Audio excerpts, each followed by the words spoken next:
A dozen bottles of French wine blasted into space a year ago, and now they've returned to Earth. And scientists have spent the last few months poring over the results of their experiment. Tina Kraus is in London with what experts learned.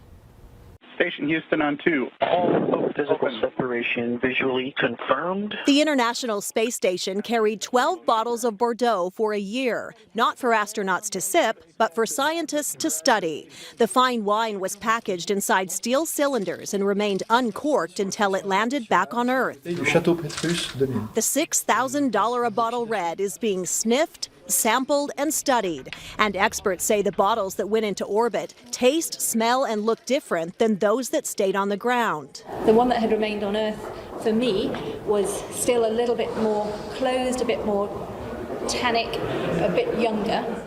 The mission focused on how gravity and oxygen affect fermentation, bubbles, and the aging process. The mission organizer says gravity creates tremendous stress on any living species and accelerates some of the natural progression.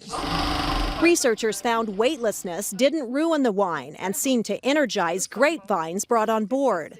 Snippets of Merlot and Cabernet vines grew faster than those on Earth, despite limited light and water. It's too early for scientists to know why, but they say the cosmic conclusions could start the countdown for grape growing and winemaking in space.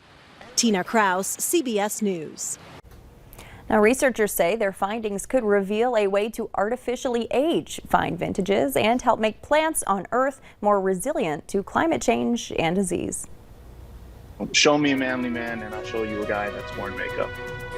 Makeup companies are now targeting men, and so far it seems to be working. We'll tell you why right after the break.